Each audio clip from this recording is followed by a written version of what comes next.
So welcome to EZRA Asks, the podcast where we explore the big questions driving better leadership, deeper growth, and more human work. Today's episode is a touch different. We're not just talking about coaching, we're revisiting it, reflecting on it, and seeing how it continues to ripple out over time. This isn't just hypothetical. We have a real-life coach and a real-life coachee with us today. A year ago, Frédérique and Joe did something a little unprecedented, opened up about their coaching journey for our Work in Progress docuseries. Today, we're bringing them back and find out what's changed, what's stuck, what's emerged, and what keeps evolving. So the questions we're asking are, what does coaching make possible, and how long does it last? Coaching isn't just a one-off spark. When it works, it keeps working, quietly shaping the way we lead, relate, and grow. It's about more than performance. It's about transformation and the space to explore who you are and who you're becoming. Today, we're lucky to hear from both sides of that journey. First, meet Frédérique, one of our incredible EZRA coaches. She brings warmth, wisdom, and a fierce belief in what's possible for people.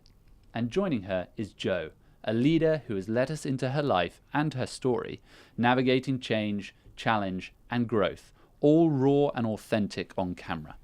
Together, they showed us the real work of coaching, having a look behind the curtain that's often so difficult to understand for those that have never experienced it before. And today, they're here to show us what's come next. Frédérique and Joe, thank you for being here. Rare we get to revisit a coaching journey like this, and so thank you.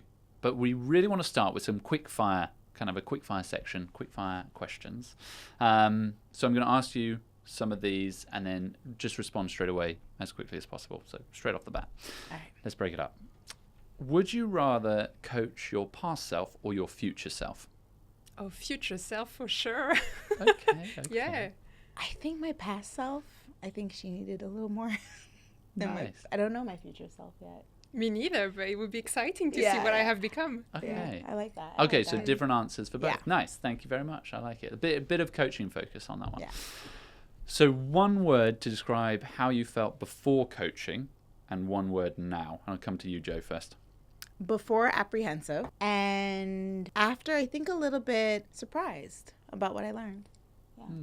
Would love to dig into that a bit deeper, but we'll come back to that. We'll keep it quick fire. And Fred, maybe not obviously supervision as you're a coach and things like that, but however you want to take it, either pre or coaching journey or... I became a coach because I was coached. I would say before victim, in the sense, the victim mindset. And afterwards, I would say empowered.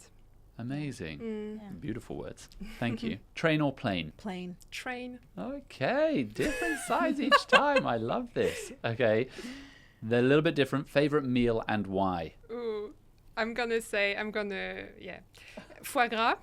I know nice. some people won't like this answer, but I'm so French. Foie gras, of course. Okay, perfect. If anybody hadn't placed the accent yet, French, we're done. Thanks. Yes. It's such a hard one. Because I love all types of food. Probably, we have a dish. I'm originally from Trinidad. We have a dish called doubles. Okay. And it's almost like, we call it barra skin. So it's almost like two skins of almost like a roti with like chickpeas and chana. And I mean, I could eat that. That'd be my last meal. Okay. That would be my last meal for sure. Okay, Yeah. nice. Yeah. Sounds good. Doubles. Doubles. Got it. I'll have to look that up. Or Yes. you have to share that Very with me. good. And then finally, back to kind of coaching focus. What's something coaching taught you that you didn't expect? I didn't expect to be so vulnerable and emotional because of it in my mind being in a professional setting. So I didn't know it was going to take me out of myself in that and allow me to be safe and vulnerable. Thank you. And I would say something probably a bit similar in the sense that my inner power resides in what I thought were my weaknesses and my quirks, my faults. So realizing Because that it's you're- unique, Yeah. and this is where I can bring something different to the table. And I actually think you shared something like that in the series as well. So thanks, Fred. Appreciate that. Thank you. You both shared about vulnerability and similarities between you both on your coaching journeys. What was it like? It would be great to understand, and just sharing with the listeners and the audience what it was like having gone through the Work in Progress series and then about a year ago and then looking back over that journey. And what was that like for both of you, reflecting on it? It was such an interesting part of my life to be documented I worked once with actually a perinatal psychiatrist, and we talked about those moments in your life that you remembered most due to all the other things that were going on in your life.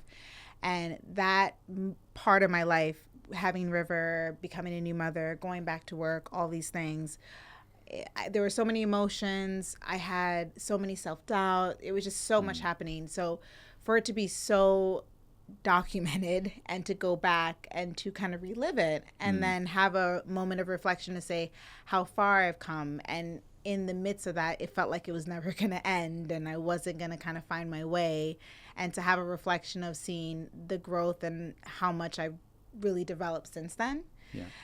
So I feel fortunate to have it documented, and who knows when River's, I guess, 15 or 18 and 18, like you asked me, and she gets to see it. I don't know how she's gonna watch it and what, like if it's just like a computer screen on her glasses or something, but when she watches it and be like, wow. So yeah, I feel fortunate to have it documented, to tell the story, and I've been really moved by the messages and conversations I've had with people. Somebody told me they shared it with their mom because they remember she went through a similar time. So it's been full circle for me watching it back. That's incredible. A real keepsake and something to share with River. And again, so how old is River? She'll be 2 in October. Okay, yeah. So who knows what it will be that she'll be watching on? Maybe it's an avatar of you or something probably on that site. Could be. Could be. Thank you. Really appreciate that. Fred. And for me, I would say it's seeing the progression, the evolution of the relationship with the coachees, because obviously when you meet someone for the first time, there is the politeness, the distance, that we need to start creating a relationship, and by the end there's a type of intimacy that has been created because we share vulnerable stuff, and I find this so beautiful, and I wish we could skip, actually it's part of the journey, it's beautiful when you have two human beings who can bond through very vulnerable, intimate discussions like this. And I think it was really nice for me as well to show the docuseries to my friends and family as well, to show them what I do, because when I say I'm a coach, a lot of people think like I'm a PT, I help them with their physical no. So I can totally relate to that in terms of people not really understanding, and that's why it's so amazing peeling back behind the curtain of what coaching is, because often people have a preconception around what it is, or remedial, or something else, or even just physical activity, and it's not that. So really thank you so much for both sharing and being open. And you mentioned, Fred, there around the other coachees that you supported and what that was like. I'm just curious in terms of what the experiences were for the other two as well, who aren't in the room, and what you saw for those individuals too. For them too, it has been quite transformational. I know that Poonam changed job. We've been in touch quite a lot since the series, and she seems like a very different person. And Lee, I see his posts on LinkedIn, and he seems to be thriving, a lot more confident, a lot more centered and calm as well. And I think you can, watching it as well, you can definitely see that story arc amongst the three of you.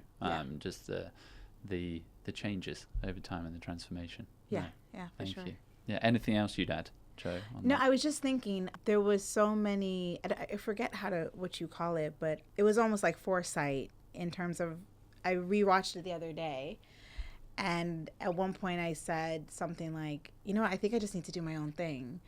And at the moment when I said, I did not know what I meant by that. And then for it to have then come to fruition, like I almost in a way through the coaching manifested it. And I had never said it out loud ever before that moment with Fred. So looking back at it now and just seeing the journey, I think was really interesting as well. Incredible. I love that. And can you tell us a little bit more around what that has become now? I think, I had the immense, opportunity and pleasure of continuing to work with Fred after. And as we talked and I kind of shared more, it was interesting because there was a lot of different seeds planted of, what it is you're aspiring to do. I was finishing my MBA. I wanted to work with specific types of businesses, and is that a possibility? And envisioning what it would look like and what it would take to do that, and am I ready? And I was able, fortunately at the start of this year, to start my own business development consultancy, and specifically working with an audience of Black women that I was so inspired by.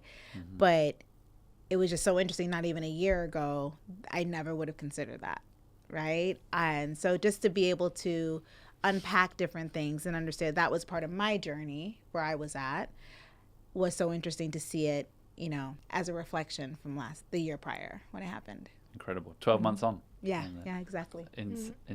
Awesome stuff. Yeah. And Fred, you just kind of, indicated. I put my hand on my heart. Exactly. For those just listening. No, but just because I'm passionate about entrepreneurship, and I could see in Jo the potential that she had, and I was so pleased when she made that decision. And, whether it's entrepreneurship or intrapreneurship, whether it's within your own organization, with your employer, there's so much empowerment to find so much magic when you can take your own initiatives and create something from scratch. Yeah.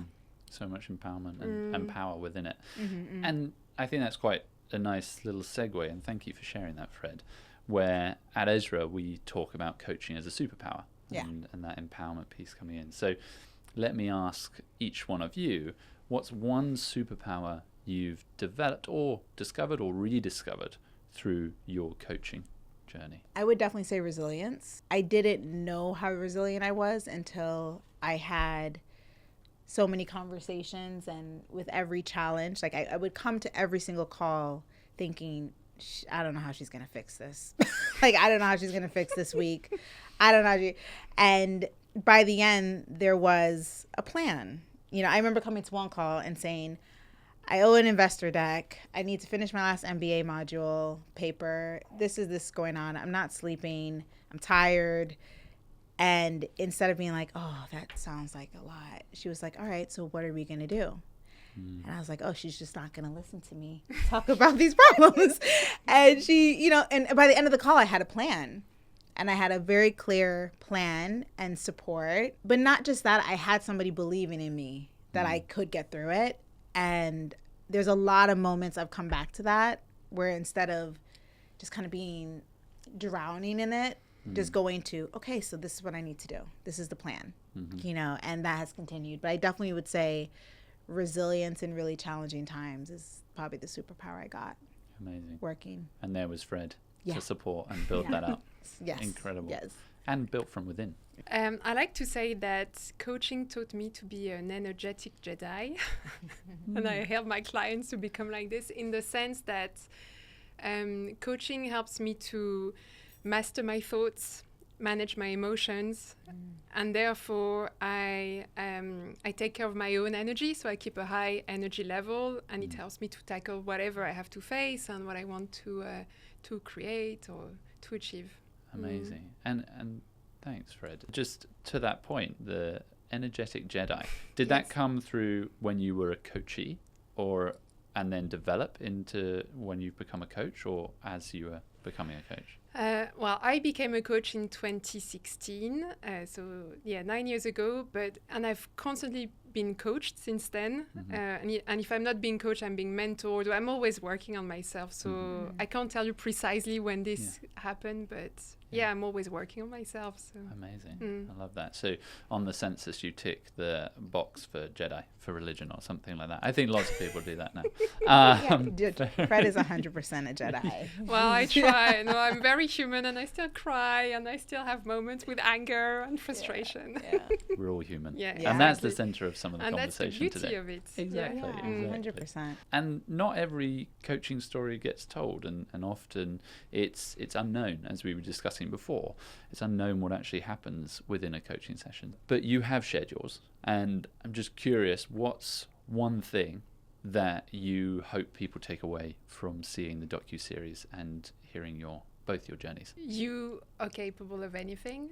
You can become whoever you want to be. And I truly, sincerely believe this. Every episode, I feel like it was another story. Yeah, I think essentially really leaning into your authenticity, as I guess that'd be probably my other superpower. But I really enjoyed not just watching my story, but watching all three and hearing and seeing this like massive desire to just show up as themselves, right? They all were like onions and had so many layers to them that you couldn't help but to build this emotional bond with each, I guess you would say almost character.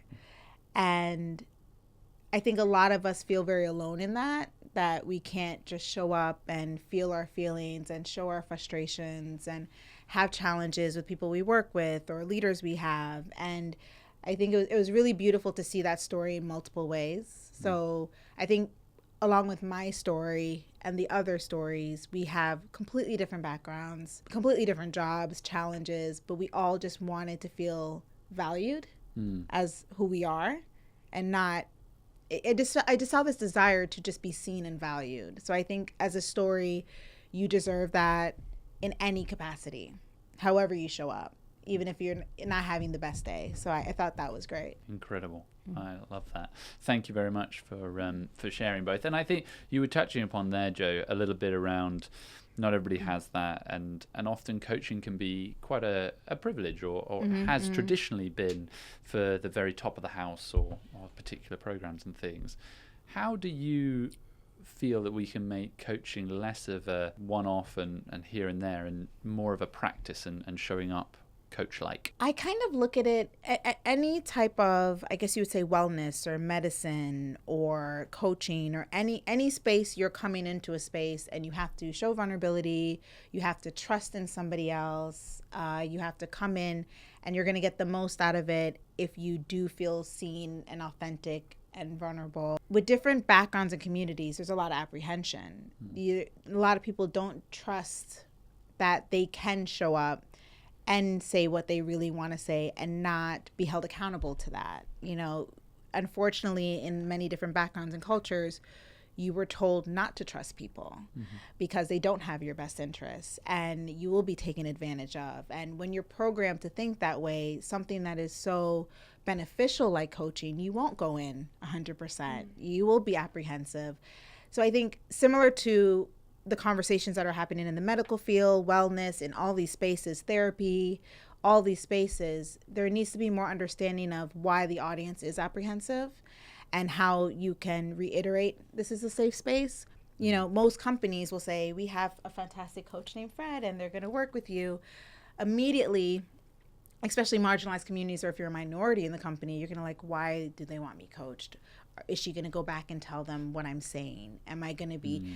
And you can't expect people to not think like that and just show up to coaching and be like, I love this. This is great. So I think having really difficult conversations and explaining what that looks like, and maybe it is bringing different representatives of different types of backgrounds and communities to share more knowledge so that they are comfortable with who they're working with in coaching. You know, I think it goes across, there's a lot of people that want to explore therapy and other means of support and self-development, but they're scared.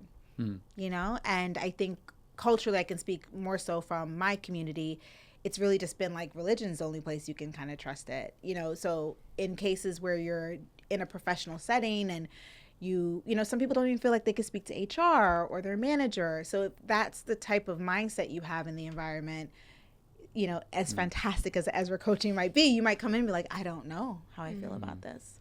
So I think it's just to be mindful that there will be roadblocks and walls up for certain people, and just to better understand it so that you can support. Because I think it's a fantastic benefit to experience, but not everyone will want to or be willing to. Totally. And I appreciate you sharing that. And if I may, how did you show up to coaching with Fred? Initially? Super apprehensive, you know, and she sensed that for sure. And I appreciated her patience and I appreciated her support. And I even appreciated her acknowledgement when I started bringing on the wall, the encouragement. Like I remember the exact moment when I was talking about barriers I faced in certain work environments, and she saw like a light switch in me. She's like, oh, I feel like you're here now, you know? And I was like, oh, maybe I am. Maybe I, you know? So I think the environment was set beautifully. And I didn't feel a frustration from her that I wasn't, as like, yeah, let's do this. I really, really felt the patience and the support the whole way. Yeah. Thank you. Yeah. I was on a mission to crack the shell. And now she can't get rid of me. That's the problem. That's the problem. Sticky now, yeah. I'm like, you got me for life now. Because no, but it was really interesting, this dynamic, because I remember thinking, okay, I'm not a Black woman, so I cannot relate to what Joe is sharing. And I think I told you once, I said, I cannot understand what it must be like, but I want to be there for you and hold the space. And so as a coach, it was an interesting, for me, it was interesting learning as well. Thank you. And I think holding space was massive. And then I think I really appreciated when you did connect us in many things, because I think sometimes we are so focused and easy to say all our differences. Like, we both have young children and daughters. And so I appreciated the connections we were able to make, that we actually have more in common than we don't. And through that, like, you saw me and I saw you as a mother, and I saw you we were able to connect on that. Don't you always say that? But I think that's what needs to happen, so that the wall can come down and you can feel safe in the space as well. So 100%. That was appreciated. Yeah. And it does cause shivers. It might also be the aircon, so we'll turn the aircon down on that. But Fred, how that's something that Joe's sharing, something so profound and powerful, and we saw it on the screen and within the docuseries. How do you, zooming in on the relationship that you build with your coachees and the 3 individuals who went through this process, how do you do that? What's that like for you? I like to be vulnerable myself, and to, when we learn the coaching techniques, etc., we learn to remain neutral and never share too much about ourselves. But that's my style. I like to share a bit when I feel like it's going to be beneficial, especially when there's still not that trust. I like to use humor as well when I can. I've noticed. I'm not always funny, but I try. And I think I genuinely feel love. I'm not afraid to use that word, but I love people. I love human beings. And I think that people can feel that. So it opens the door. Yeah. Incredible. Yeah. And again, I think you can see that through the docuseries. It is really profound and powerful. So thank you for that. On that point, Joe, you shared about your apprehension. Was there anything that surprised you about the journey, both of you? And Fred, maybe I'll come to you first, and the journey with Joe, but more broadly as a coach with others. Have you ever had a big surprise moment? Not a big surprise moment, but I remember because it was filmed, of course. You don't get the same reactions that when it's in real life behind closed doors. And sometimes I would leave the session feeling like, oh, I hope this was impactful and insightful for them. And then it was a really nice surprise the next time that when they would tell me, I've learned so much, or I've done this and that, and I feel the progression. Yeah, throughout it. And Joe, how about for you? I think because it was positioned to me as executive coaching, I think I was surprised how non-executive it was. Like, I thought I was going to get like support on facilitation and how you address other coworkers. And meanwhile, I'm like ugly crying about my daughter. And I was like, oh, this is not what I expected, but in a good way, And I think sometimes we have this barrier of this is work and this is life. And what I realized and what surprised me in coaching is how ingrained the both are, and how when life isn't showing up a certain way, it reflects in work. And when work isn't showing up a certain way, it reflects in life. So you kind of have to tackle both. So you can't really just do executive coaching and it stop with work, right? Like, if you don't have enough sleep and support and energy, you can't show up your full self at work. So I think I was surprised by that. Like, I really, it was about, how to really execute at work. I don't know if the casting person just didn't also get it or whatnot, bless them. But I really thought it was like that. You go through in work, sometimes they have, the business school do the executive coaching sessions and it's about communication and this. But I think this was a lot deeper than that. And it needs to be. Yeah. Yeah. I think that's my signature. What would you add about that? No, it makes me laugh because I think that's my signature as well. I don't do high level performance coaching. I do deep transformation.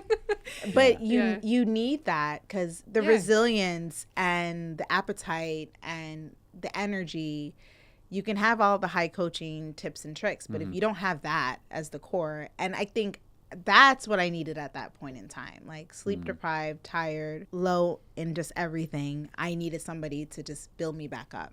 Yeah. So I think you recognize that. Yeah, and I think that the best leaders, they know how to manage their energy. They are true to themselves, and they make a wider impact when they have this self-awareness. Yeah. So you have to dive deep, I think.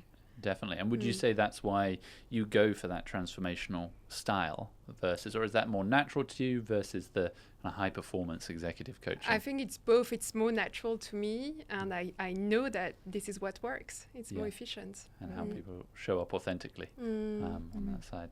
And Joe, I think I rewatched again the series. I don't think it's ugly crying. I think that it was hideous. It It was absolutely hideous. You know why it was ugly cry? Let me explain. It wasn't a build-up cry. It was me fighting not to cry, because just to give you context, this is my computer, this is the screen, this is the camera. There's a man right behind it doing focus. So I'm kind of looking at him coaching. I mean, he was great. But to be that close in proximity of a cameraman and just start crying. So and then producer James is sitting right here to the left of me. And I'm pretty sure River was somewhere with the nanny, like really close. So it was just like I'm an audience, right? And I'm sitting there and I was like, don't cry, don't cry. And I just remember clenching everything in me not to cry. So when I did, my face just got so scrunched and, you know, it wasn't like a beautiful, like, you know, one tear, and it was an ugly cry. But that's fine. That's fine. We've got Gareth and James here now as well. They were amazing. Even after that scene, I think they all cried, you know, because they were like, that was a lot. And they were just all a little emotional, but it was great.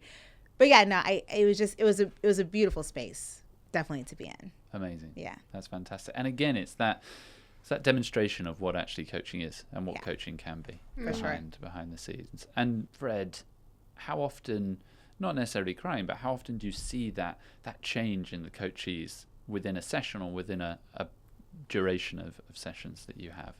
All the time. I think it's her goal. I don't care what she says.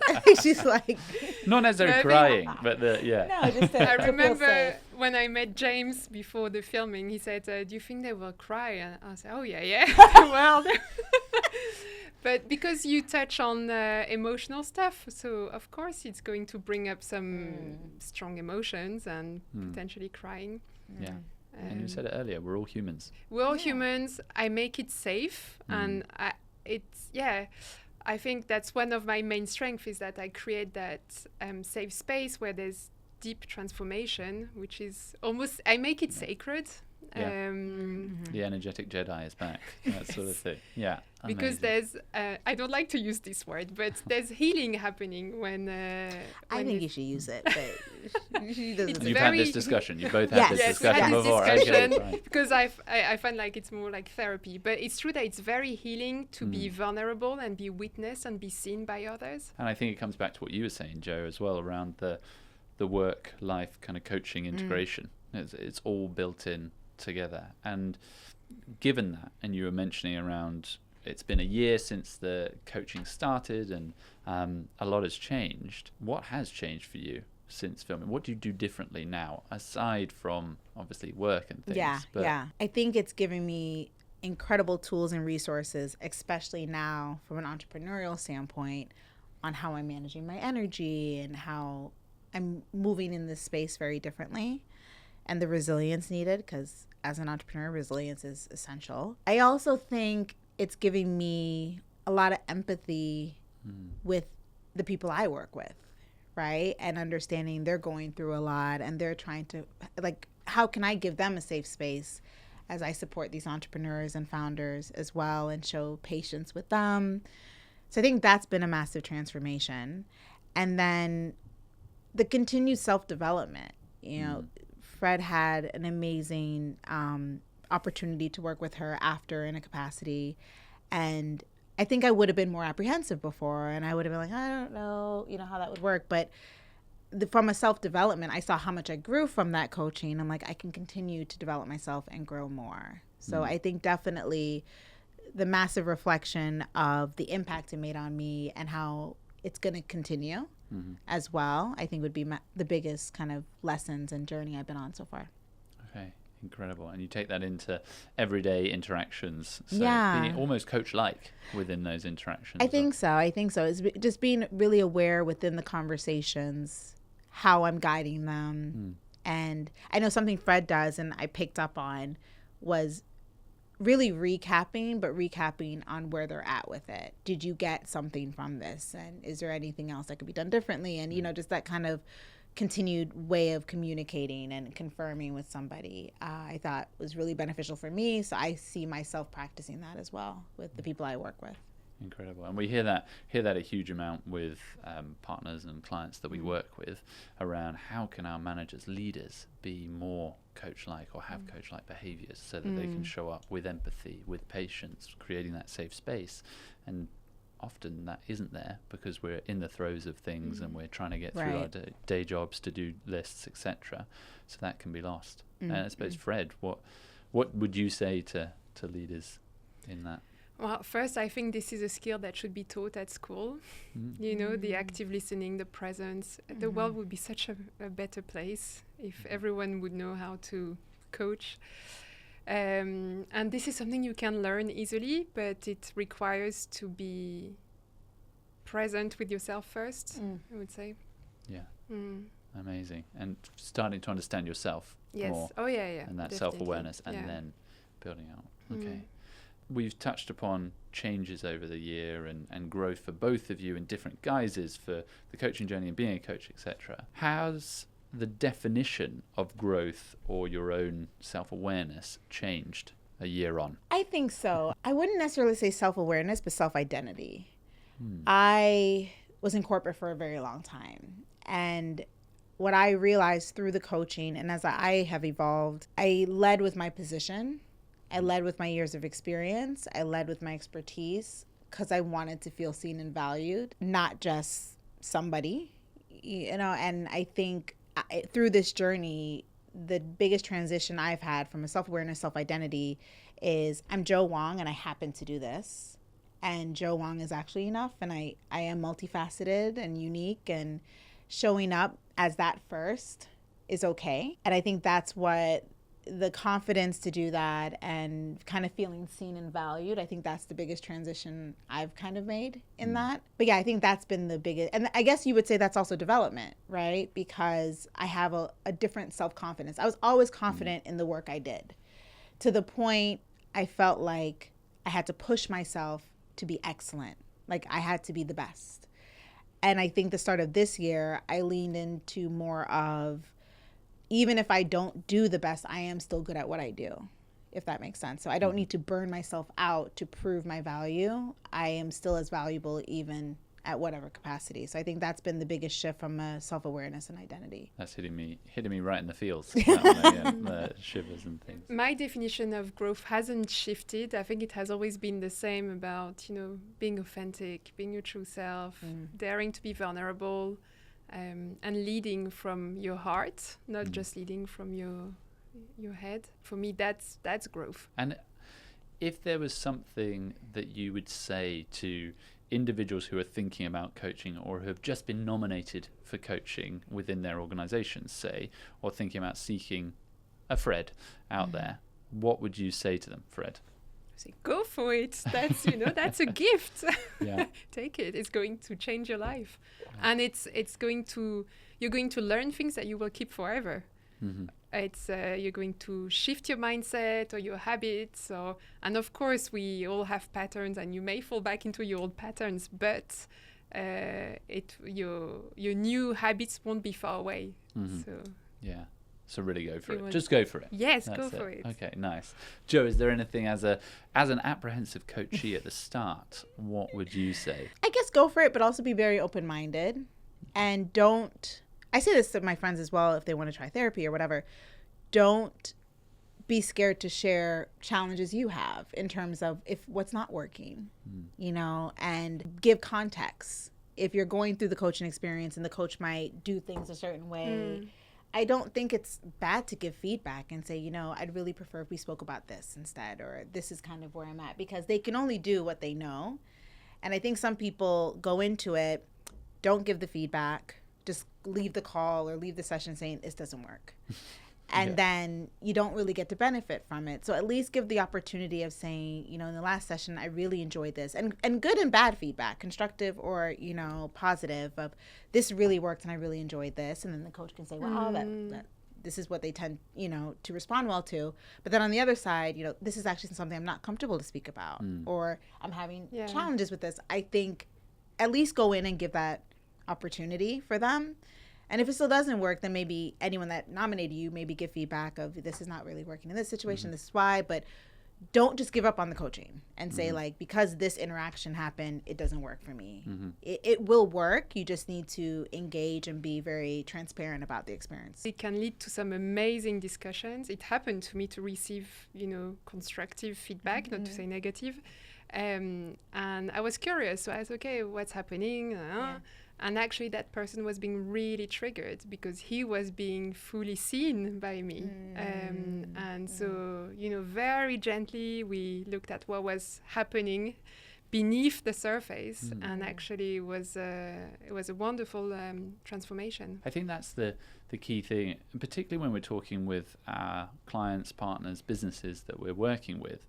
There's often the need to build a business case around why coaching, why should we offer this, what are the KPIs that's going to change, what's the ROI, etc. But we know that there's such a human side to coaching, as we're touching upon here across this whole conversation. And with that, and Fred, your experience with that individual, and thinking about across the Work in Progress series, what was the most human or emotive element that you found yourself that you were taking away from that? If that makes sense. From observing my coaches, you mean? Yeah. I'm always very touched when people trust me, open up. So even more in front of the cameras and the crew. So yeah, seeing Jo being on the edge of crying, knowing she had her newborn, and because I've been there myself with, you know, no family around and sleep deprived, it's so tough. But also Poonam, it was very touching. Her confidence had been ruined, and I felt so sad for her. And this was an occasion where I had to remain really strong in myself and neutral to coach her the best I could. But I was touched by that. Yeah, and on that, how do you do that as a coach? How do you not detach from it, but maintain a level of objectivity to be there for your coachee? Well, I remind myself that I'm going to serve my coachee the best by being the leader. I'm leading the session. And then I can cry, or I can see, you know, I can be in supervision or talk to my coach. And sometimes, you know, when I'm too emotional, I'm going to say it, like, I think it's in one of the episodes where I'm saying, oh, I'm getting emotional now. I think that was when Jo was crying. Yes.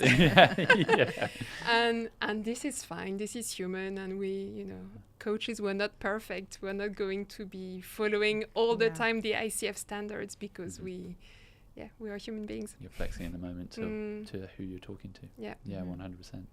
And Jo, how about you? What was there was the ugly crying. I still contest that, but it's like a stifled yawn, you know, when you're trying to do that. Okay, I'll take that. Yeah, exactly. What was most freeing, or what was a massive takeaway for you? I think what was most freeing was saying out loud some really difficult, what I can say were injustices done to me in my career out loud, like to somebody, and not think around it. Understand I wasn't given that opportunity because what I look like, and feeling the frustration with that, and just openly saying it and addressing it and confirming it was very freeing, because I think for a long time I didn't feel safe to do that, and I didn't know if acknowledging that means there's more problems I'm also not acknowledging. So I found that very liberating, and I think that was a big shift for me as well within the coaching, of talking about just what the environment's like and the reality of it, you know, because for a long time I had this like self-belief that I was just grateful to be there. And I think that was a moment where I shifted, like, no, not only should I be here, but more should be here, and I should not be the only one, you know. So it was a really different mind shift I had at that moment. That's incredible. Yeah. And actually taking that on board and then being able to take that out into the world as well, and then setting up BFF, right? Yeah. Yes.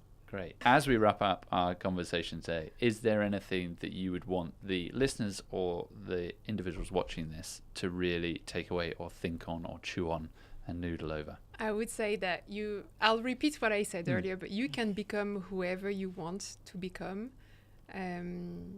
If you dive deep and discover your true self, your authentic self, and this is your higher self. And so this sounds probably very spiritual, but what I mean is that it's going to be impactful in business as well, because you're going to be a lot more influential, magnetic.